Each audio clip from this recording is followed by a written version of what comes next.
اس کی ہر چیز اسی ترتیب سے رکھی جیسے وہ آخری دفعہ چھوڑ کر گئی تھی۔ انہیں یقین تھا ایک دن وہ اپنی بیٹی کو ضرور اس کمرے میں پھر سے چلتا پھرتا دیکھیں گی۔ اس کے ساتھ ہی انہوں نے کچھ ہی گھنٹوں میں اپنی نواسی کا ایک کمرہ بھی سجا دیا تھا۔ کمرے کو ایسے تیار اور سجایا گیا تھا جیسے یہ کئی سالوں کی سوچ اور دنوں کی محنت کا نتیجہ ہو۔ کوئی بھی باہر سے آ کر دیکھ کر یہ کہہ ہی نہیں سکتا تھا یہ سب چند گھنٹوں میں تیار ہوا ہے۔ اچھے سے ڈیکوریٹ کر لینے کے بعد انہوں نے شاہزادہ صاحب کو اپنی نواسی کا کمرہ دکھایا تھا جو انہیں بہت پسند آیا، جس کی انہوں نے کھلے دل سے تعریف کی تھی، مگر اس کے بعد بھی ان کے دل میں ایک عجیب سی بے چینی سی ہو رہی تھی، جیسے کچھ بہت برا ہونے والا ہے، مگر کیا؟ وہ اس سب کے بارے میں سوچنا نہیں چاہتے تھے۔ انہوں نے اپنے ساتھ بیٹھی جہاں آرا بیگم کا ہاتھ اپنے ہاتھوں میں لیا۔ جہاں آرا نے مسکرا کر ان کی طرف دیکھا۔ بہت شکریہ شہزر۔ انہوں نے اشکبار آنکھوں سے ان کو شکریہ بولا تھا۔ اس کے جواب میں وہ فقط مسکرا سکے۔ ہمیں لگا تھا کہ ہم سوم کو کبھی نہیں دیکھ پائیں گے۔ میرے لیے بہت کٹھن تھا سب۔ شوہر اور بیٹی میں سے کسی ایک کو چننا تھا۔ آپ نہیں جانتے ہم نے یہ فیصلہ کس اذیت سے لیا تھا۔ ہمیں آج بھی ہسپتال کا وہ وقت یاد آتا ہے جب ہم سوم کو چھوڑ کر آ رہے تھے، تو اب بھی دل کانپ جاتا ہے۔ وہ شاہ صاحب کا ہاتھ اپنے دونوں ہاتھوں میں لیتی آرام آرام سے بول رہی تھی۔ وہ کچھ نہیں بولے۔ آج وہ انہیں سننا چاہتے تھے تاکہ ان کی بیوی کے دل سے سارا غبار نکل جائے۔ آخر وہ ایک عرصے سے خاموش رہی تھی۔ پتہ ہے شاہزر، یہ فیصلہ ہم نے کیسے لیا تھا؟ جہاں آرا نے ان کی آنکھوں میں دیکھتے سوال کیا۔ انہوں نے نفی میں سر ہلایا، مگر بولے پھر بھی کچھ نہیں۔ ہم ایک اچھی ماں کے طور پر تو فیل ہو گئے تھے، مگر ایک اچھی بیوی کے طور پر فیل نہیں ہونا چاہتے تھے۔ بس اسی لیے ہم نے وہ فیصلہ لمحوں میں کیا، کیونکہ وہ ہماری خود کو دی گئی سزا تھی جو ملنا ہی تھی۔ آپ حیران تھے نا ہم کیوں آپ کو بار بار نہیں کہتے سوم کو لانے کا، اسے معاف کرنے کا؟ کیوں بالکل چپ تھے؟ وہ کھوئے کھوئے انداز میں بول رہی تھی۔ یہی وجہ تھی شاہزر، ہمیں خود کو سزا دینی تھی، ساری زندگی جیت کر ہارنے کی سزا، بزنس اور NGOs کے چکر میں پڑھ کر اپنی اولاد کی تربیت میں کمی کرنے کی سزا۔ کئی آنسو ان کی آنکھوں سے بہہ نکلے جنہیں شاہزر صاحب نے اپنے دونوں ہاتھوں سے صاف کیا۔ ہم نے آپ کو کبھی اس سب کا قصوروار نہیں سمجھا جہاں آرا۔ سوم آپ سے زیادہ ہمارے قریب رہی تھی اور وہ ہماری ضد اور خود سری اپنے اندر پیدا کرتی گئی اور ہم اسے بڑھاوا دیتے گئے۔ سوم کی اس فیصلے کے لیے کوئی قصوروار ہے تو وہ ہم ہیں۔ جہاں آرا نے جلدی سے نفی میں سر ہلایا۔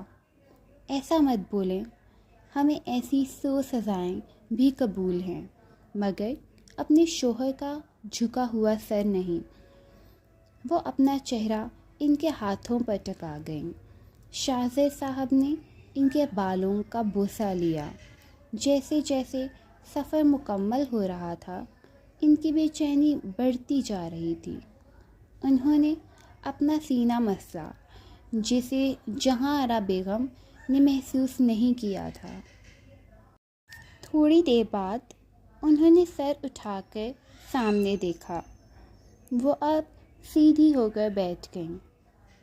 کچھ دیر خاموشی رہی، پھر وہ آہستہ سے بولیں، شہزاد، زندگی میں ایک ہار نے ہمیں آسمان سے زمین پر لا پٹھا ہے۔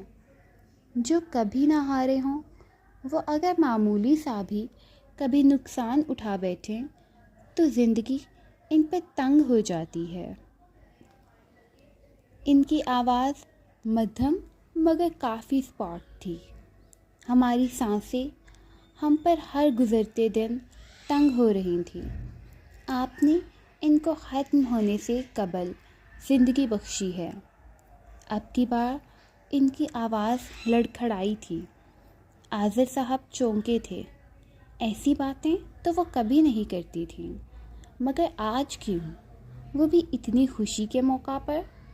اس سے پہلے وہ جواب دیتے جہاں آرا ان کی طرف مڑی،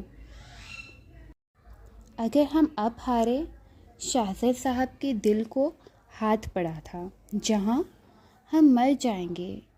جہاں آرا وہ ان کے سینے سے لگتی ہچکیاں لیتے رو دی تھی۔ آپ یہ سب کیوں بول رہی ہیں جہاں؟ خدا کے لیے ہمیں ایسے پچھتاوے میں مت ڈالیں کہ ہم ساری زندگی آپ سے نظریں نہ ملا سکیں۔ ہم اپنے کیے گئے فیصلے پر شرمندہ ہیں اور آپ سے معافی مانگتے ہیں کہ آپ کو آپ کی اولاد سے ہماری وجہ سے دور ہونا پڑا، مگر ہم وعدہ کرتے ہیں دوبارہ یہ سب کبھی نہیں دیکھنا پڑے گا آپ کو۔ انہوں نے جہاں آرا کے آنسو صاف کرتے ان سے کہا تھا، چلے اب بہت رونا دھونا ہو چکا، اب مسکرا کر دکھائیں۔ ہمیں آپ بالکل پہلے جیسی چاہیے، مسکراتی، حکم چلاتی۔ اور سوم کیا سوچے گی، ہم ان کی موم کو رلاتے ہیں؟ اس بات پر جہاں آرا ہنس دی تھی، اپنے چہرے سے آنسو صاف کرتے۔ وہ اب کافی ریلیکس ہو چکی تھی۔ جب دل کے غبار نکل جائے تو انسان ہلکا پھلکا ہو جاتا ہے۔ وہ پیچھے سیٹ پر سر ٹکا کر آنکھیں موند گئیں۔ آذر صاحب نے ان کے پرسکون چہرے کو دیکھا تو انہیں بھی سکون محسوس ہوا۔ مزید کوئی بات کیے بنا وہ باقی کا سفر ختم ہونے کا انتظار کرنے لگے۔ آدھ گھنٹے کی مسافت کے بعد گاڑیاں ایک بنگلے کے سامنے رکی۔ سب گاڑیوں سے نکلیں۔ گارڈز نے شہزاد صاحب کی طرف کا ڈور کھولا تو وہ بھی باہر نکلے، مگر بنگلے کو دیکھ تھوڑا حیران ہوئے۔ آذر چلتا ہوا ان کے پاس آیا۔ شہزاد صاحب نے سوالیہ نظروں سے اس کی طرف دیکھا۔ یہ سب؟ جی ڈیڈ، یہی سوم کا گھر ہے۔ شہزاد صاحب کافی حیران اور پریشان ہوئے، مگر یہ سب کیسے؟ ڈیڈ، مبین کو ایک ملٹی نیشنل کمپنی میں جاب مل گئی تھی۔ اس کی وجہ سے ان کے حالات اب پہلے جیسے نہیں رہے۔ ساتھ ہی اس نے اپنا امپورٹ ایکسپورٹ کا بزنس شروع کر دیا تھا، جس میں کچھ ہی دنوں میں بہت ترقی ہوئی تھی، اور اب تو وہ کافی جانے مانے بزنس مینز کے لسٹ میں آتا ہے۔ یہ سب سنتے شہزاد صاحب کی حیرت مزید بڑھ گئی۔ آپ نے یہ سب ہمیں پہلے کیوں نہیں بتایا؟ ڈیڈ، مجھے خود کل پتہ چلا ہے، اور آپ نے ہی پہلے سوم کی زندگی سے دور رہنے کا بولا تھا، تو میں نے کبھی پھر سوم اور مبین کی خبر گیری نہیں کروائی، اور یہ سب معلومات مجھے کل ہی میرے گارڈ سے ملی ہیں۔ جب پتہ چلا کہ سوم اور مبین اپنے پہلے والے ایڈریس پر نہیں رہتے تو میں نے یہ سب پتہ کروایا۔ شاہزیر صاحب نے اس بات میں سر ہلایا۔ اتنی ساری گاڑیاں؟ دیکھ بنگلے کے دونوں گارڈز آگے بڑھے۔ جی آپ کو کس سے ملنا ہے؟ انہوں نے پوچھا۔ ہمیں سوم سے ملنا ہے، ہم اس کی فیملی ہیں، شہریار نے گارڈ کو جواب دیا۔ گارڈ نے ایک دوسرے کو دیکھا۔ فیملی؟ یہ لوگ تو پہلے کبھی نہیں نظر آئے۔ اور سب ایک دم سے اتنی بڑی فیملی، ایک گارڈ نے دوسرے سے سرگوشی کی۔ مگر کافی امیر کمیر لگ رہے ہیں، جھوٹ کیوں بولیں گے؟ وہ ویسے بھی سر کی بیٹی کا سن کر آئے ہوں گے، دوسرے نے جواب دیا، جس پر دونوں نے اس بات میں سر ہلایا۔ تم لوگوں کی باتیں ہو گئیں تو گیٹ کھولنے کی زحمت کرو گے؟ شہریار کو غصہ آیا تھا۔ سوری صاحب، اندر پہلے ہی کافی مہمان آئے ہوئے ہیں، آپ کو اپنی گاڑیاں گیٹ سے باہر ہی پارک کرنی ہوں گی۔ اس کے ساتھ ہی انہوں نے گیٹ کھول دیا۔ عاذر نے شہریار کے کندھے پر ہاتھ رکھا۔ اٹس اوکے، چلو۔ وہ سب اندر گئے تو اور حیران ہو گئے۔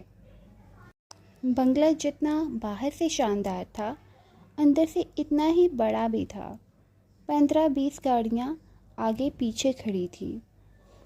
اس سائڈ سے آ جائیں صاحب، گارڈ نے انہیں راستہ دکھایا۔ میں سر اور میڈم کو بتا دیتا ہوں، وہ جلدی سے بولا اور آگے بڑھا۔ رکو، شہریار بولا، تمہارا کام ہو گیا ہے، تم جاؤ، ہم آگے خود مل لیں گے۔ اس نے خود ایسے رعب سے کہا۔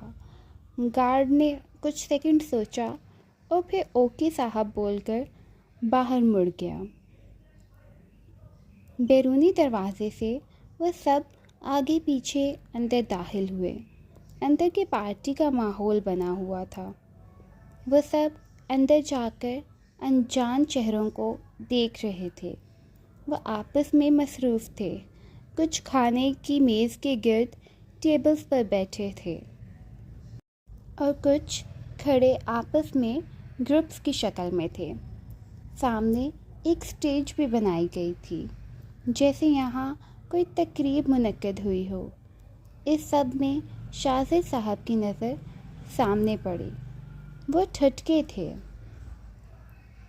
سٹیج پر ایک شخص کے گرد 2 لوگوں کو ہاتھ باندھے مؤدبانہ انداز میں کھڑے دیکھا۔ ان میں سے ایک تھوڑا سا سامنے سے ہٹا تو اس شخص کا چہرہ شاہزیر صاحب کو نظر آیا۔ منصور؟ ان کے لبوں سے ہلکی سی سرگوشی نکلی۔ ان کا دل کانپا تھا۔ وہ پہلے ہی اتنی ٹھاٹ پاٹ ہضم نہیں کر پائے تھے۔ کوئی کتنا بھی ترقی کیوں نہ کر لے، مگر 1 سال میں اتنا سب ممکن نہیں تھا۔ ان کے بزنس کی سینس بھی تھی اور دور اندیشی بھی، مگر وہ کچھ غلط نہیں سوچنا چاہتے تھے۔ پر اب جب نظر سامنے پڑی تو جیسے ساکت ہوئے تھے۔ کیا ہوا ڈیڈ؟ چلیں نا اندر، لگتا ہے سوم کی بیٹی کی خوشی میں تقریب رکھی گئی ہے، مطلب ہم بہت شاندار موقع پر آئے ہیں۔